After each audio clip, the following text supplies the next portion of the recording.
Assalamualaikum warahmatullahi wabarakatuh.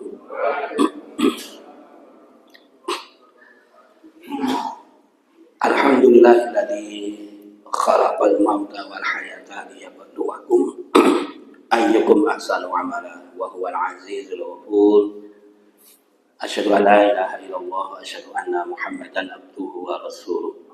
Allahumma shalli wa sallim ala nabiyyina Muhammad wa ala ali Muhammad, amma ba'd. Bapak-bapak, ibu-ibu, saudara-saudara jamaah subuh, jamaah pengajian pada subuh Masjid Taqwa Suronatan yang saya hormati, yang mudah-mudahan kita semuanya senantiasa dirahmati dan diridhoi oleh Allah Subhanahu wa Ta'ala. Amin.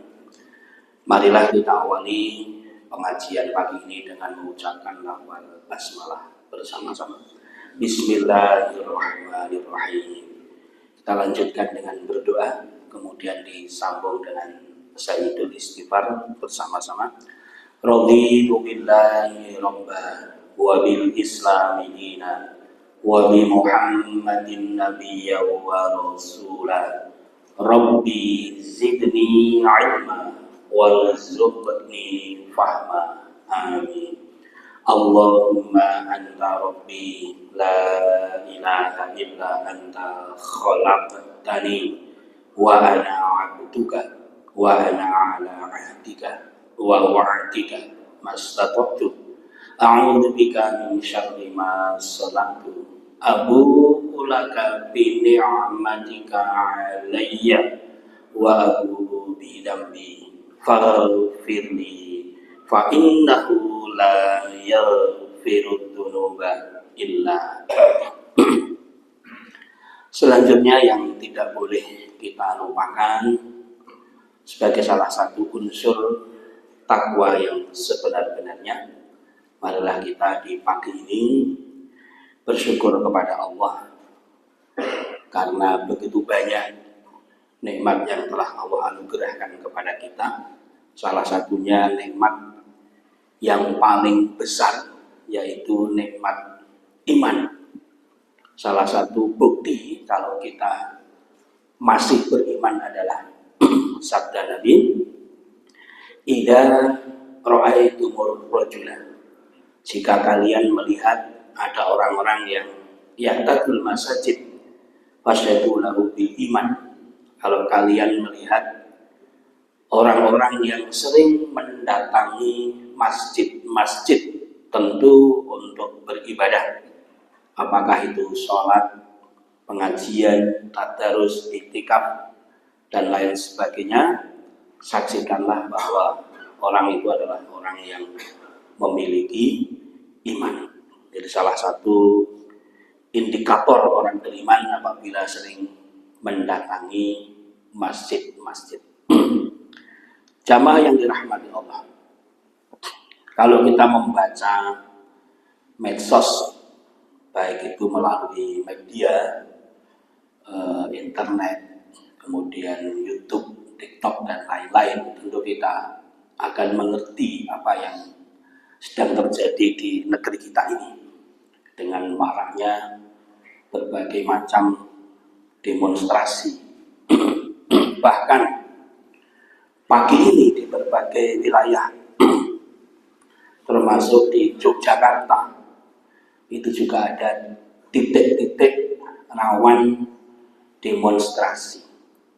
Sampai mulai kemarin pagi, kemudian sampai tadi malam, berbagai lembaga pendidikan itu melakukan koordinasi, diawali oleh Muhammadiyah, kemudian Dikora, baik kota maupun DIY, terakhir Kementerian Agama, yang akhirnya diambil keputusan pembelajaran anak-anak sekolah di kota Jogja yang di bawah Dinas Pendidikan dan Kebudayaan 2 hari itu daring untuk anak TK, SD, SMP.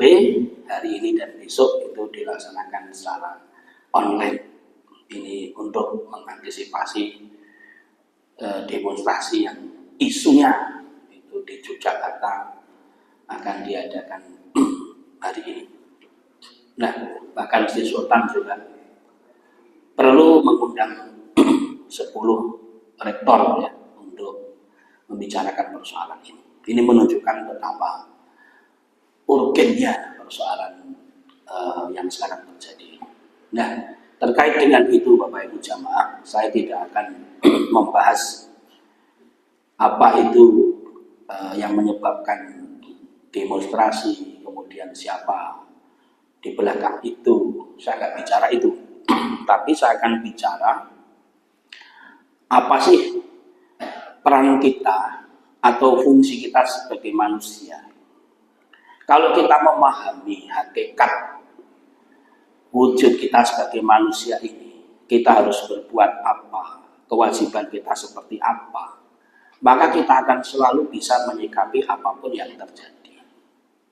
Tadi di awal saya membaca ayat kedua surat Al-Mulk, alladzi khalaqal mauta wal hayata liyabluwakum ayyukum ahsanu amala.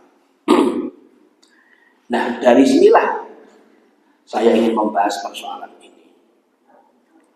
Sebaliknya, kalau kita tidak memahami hakikat tugas-tugas kita, fungsi kita sebagai manusia, maka menghadapi isu-isu persoalan apapun kita akan gampang. Disinilah pentingnya kita paham. Di beberapa ayat Al-Quran, Allah banyak sekali menyebut kata mati dan hidup. Sebenarnya ketika Allah menyebut kata mati, itu untuk menggugah kita agar kita ini ingat Allah. Sebab seseorang akan ingat Allah kalau dia ingat mati. Sebaliknya, dia tidak akan ingat Allah kalau lupa mati. Maka banyak ayat-ayat itu yang menyebut kata mati itu didahulukan. Tujuannya adalah menggugah kita agar kita ini ingat dengan kematian, kemudian ingat Allah. Lalu apa itu mati dan hidup?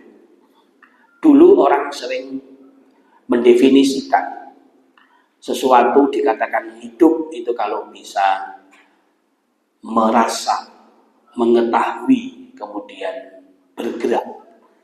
Sesuatu kalau bisa merasa, mengetahui, bisa bergerak, berarti sesuatu itu hidup. Itu dulu. Tapi definisi ini tidak bisa mencakup semua hal. Sebagai contoh, kalau kita ke atas, kita melihat sesuatu yang hidup, yaitu lampu. Lampu itu kan tidak bisa merasa, tidak bisa tahu, tidak bisa bergerak. Tapi kita akan mengatakan lampu itu hidup. Lalu sebetulnya dia pun ngatur derek. Maka ada kemudian definisi baru yang bisa mencakup semua hal, yaitu sesuatu dikatakan hidup apabila sesuatu itu berfungsi sebagaimana tujuan sesuatu itu diciptakan. Lampu dikatakan hidup kalau berfungsi. Apa fungsi lampu? Menerangi. Kursi hidup, ini masih hidup, masih berfungsi, masih dipakai. Kalau kita pakai definisi tadi ya, tidak bisa. Kursi, meja tidak bergerak, tapi kursi meja ini masih berfungsi. Nah, kembali ke kita. Manusia dikatakan hidup, kita semua ini dikatakan hidup kalau kita ini berfungsi. Nah, apa fungsi kita sebagai manusia? Kalau kita membaca Al-Quran tentu secara umum ada dua fungsi atau tugas kita sebagai manusia itu ada dua. Yang pertama disebutkan di surat 51 ayat 56 yang sangat populer yang berbunyi wa ma khalaqtul jinna wal insa illa liya'budun. Tidaklah aku Allah menciptakan jin dan manusia kecuali untuk menyembahku. Menyembahku di sini artinya minimal ada 3 kalau kita baca di beberapa tafsir. Yang pertama adalah mentauhidkan Allah. Jadi fungsi kita yang pertama itu mentauhidkan Allah. Yang kedua menyembah Allah. Dan yang ketiga adalah beribadah kepada Allah. Mentauhidkan, menyembah, kemudian diakumulasi dalam sebuah kata yaitu mengabdi atau beribadah. Kalau kemudian ada pertanyaan, mungkinkah waktu yang Allah berikan 24 jam bisa kita gunakan untuk beribadah? Untuk menjawab ini bisa atau tidak, kita harus paham dulu apa itu ibadah. Di Muhammadiyah juga di beberapa buku-buku fikih ketika membahas ibadah itu sama. Kita mengenal ada ibadah mahdhah, ada ibadah ghairu mahdhah, ada ibadah khassah, ada ibadah ammah. Kalau kita memahami ini, ada ibadah khusus, ibadah umum, kita bisa menjawab bahwa waktu 24 jam itu bisa kita gunakan bernilai ibadah. Karena kemudian disimpulkan bahwa ibadah itu adalah melakukan sesuatu didasari dengan ketaatan kepada Allah. Itulah ibadah. Apapun kalau itu kita lakukan atas dasar ketaatan kepada Allah, itu bisa disebut sebagai ibadah. Kita tidur. Nah, agar tidur kita bernilai ibadah, maka tidur itu harus tepat waktu. Misalnya tidurnya setelah isya. Dalam kondisi kita memang sudah saatnya tidur, pekerjaan sudah selesai, besok harus kerja lagi, harus bangun malam, maka tidur kita akan bernilai ibadah. Tapi kalau salah waktu, pada subuh tidur, nah ini nggak mungkin jadi ibadah itu, jadi maksiat itu. Karena larangan keras tidur 3 waktu, pada subuh sampai matahari terbit, pada asar sampai maghrib, pada maghrib sampai isya, itu waktu-waktu yang kita dilarang untuk tidur. Jadi segala sesuatu kalau kita lakukan atas dasar dan tujuan ketaatan kepada Allah, maka itu akan disebut sebagai ibadah. Bapak Ibu yang saya hormati, ketika Allah menjelaskan fungsi manusia ini untuk beribadah, bukan berarti Allah itu diuntungkan dengan disembah, bukan. Tapi yang diuntungkan adalah manusia itu sendiri. Ketika manusia menggunakan waktunya untuk beribadah, yang diuntungkan adalah manusia itu sendiri. Kita cek beberapa hadis. Paling tidak yang saya baca ada 2. Kalau redaksi yang agak berbeda ada 3 yang saya baca. Yang pertama riwayat Imam Ahmad, hadis qudsi dari Abu Hurairah. Rasulullah SAW bersabda, qala Allah berfirman, ya bani Adam, tafarragh li ibadati amla sadraka ghinan wa sudda faqraka wa illa taf'al malatu sadraka syughlan walam asudda faqr.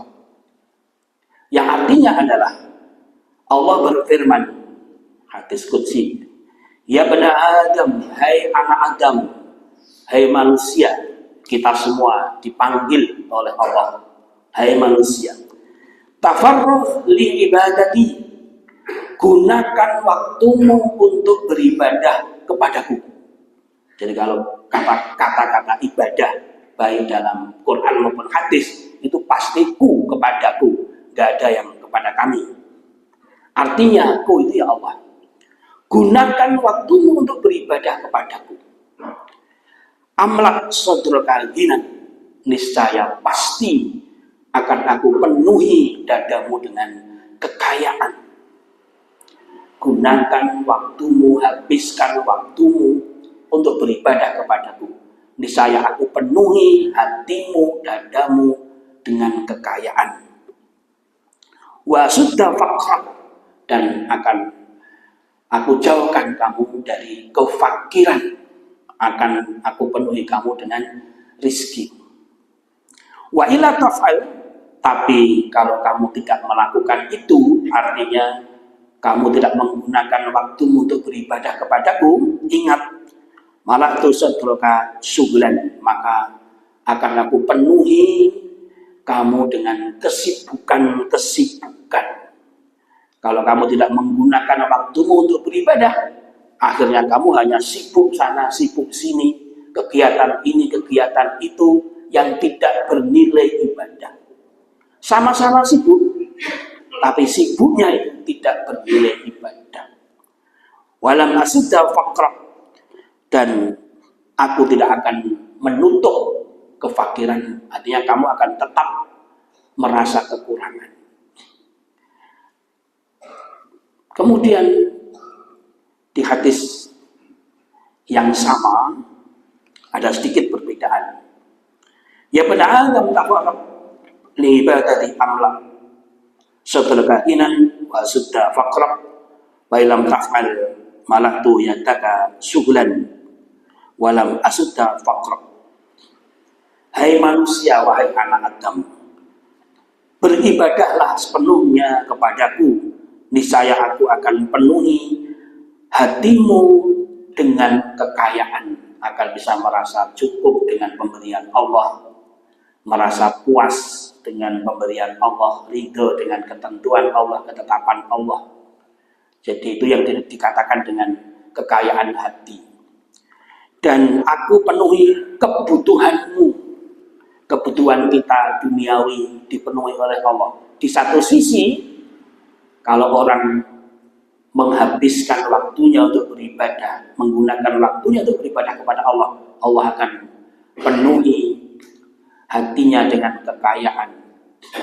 Kekayaan hati tadi yang saya sebutkan, memiliki sifat qanaah, ridho, puas dengan rezeki yang Allah berikan.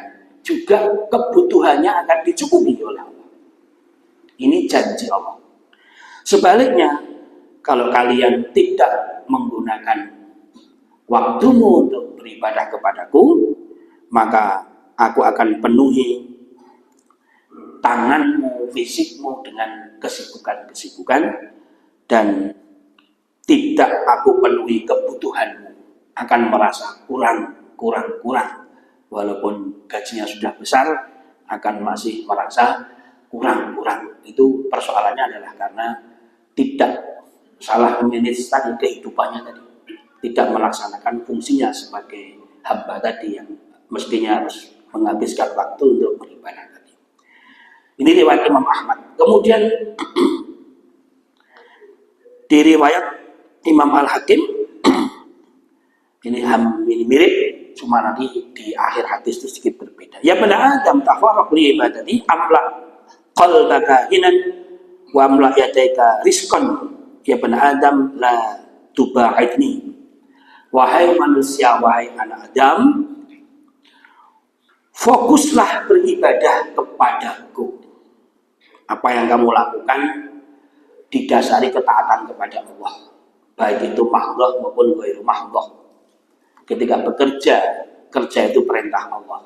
Ketika harus istirahat, istirahat itu perintah Allah. Ketika harus berolahraga, olahraga itu perintah Allah. Fokuslah beribadah kepadaku. Niscaya aku penuhi hatimu dengan kekayaan, dan aku penuhi kedua tanganmu dengan rizki. Dunia akhirat, rohani, jasmani, semua dipenuhi oleh Allah. Jadi rohani itu harus diberi makanan, jasmani juga begitu. Dan kalau orang menggunakan waktu untuk beribadah, akan dipenuhi semuanya. Penuhi hatimu dengan kekayaan, dan aku penuhi kedua tanganmu dengan rizki. Wahai manusia, jangan menjauh dariku.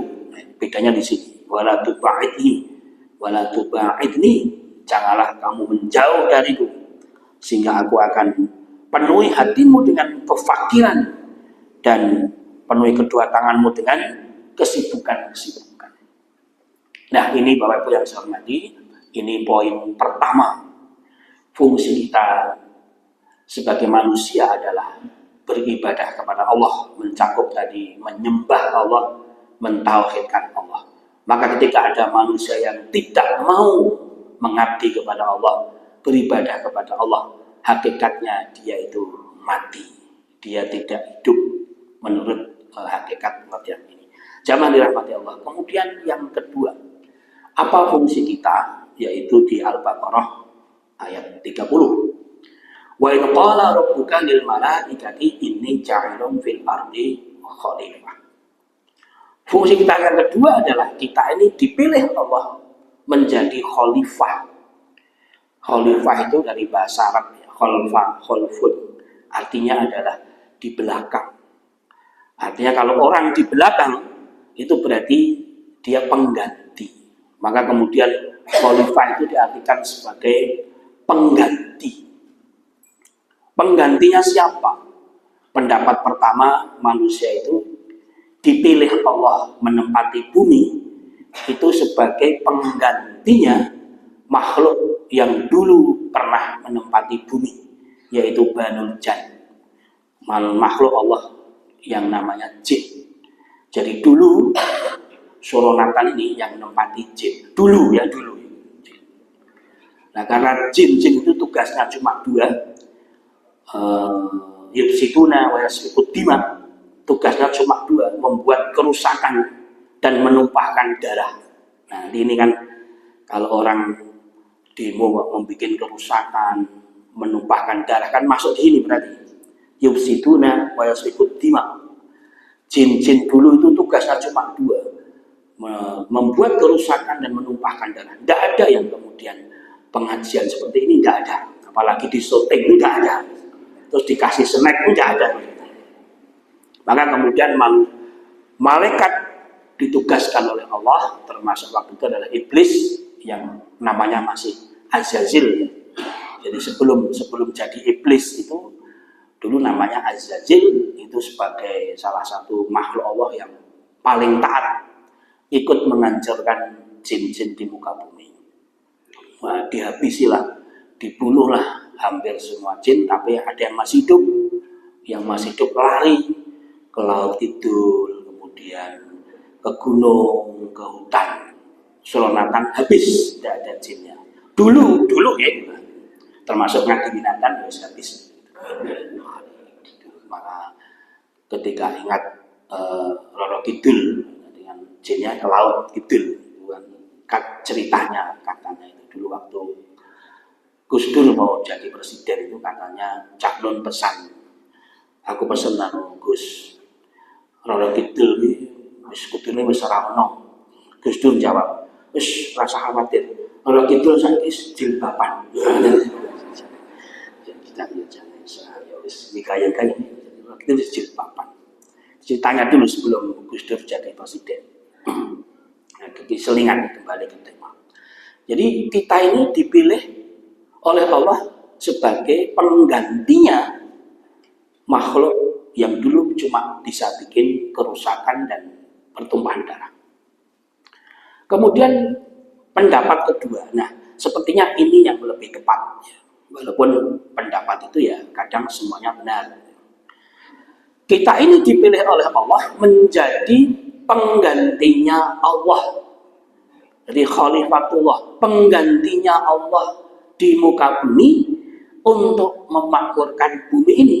Sehingga kemudian khalifah itu punya tugas 3, yaitu memelihara, membina, mengantarkan segala sesuatu itu bisa berfungsi sebagaimana mestinya. Itu tugas khalifah. Tugas kita sebagai khalifah itu 3 ini, yaitu memelihara, membina, mengantarkan segala sesuatu bisa berfungsi sebagaimana mestinya. Kalau kita di rumah kita ada kursi, ada meja.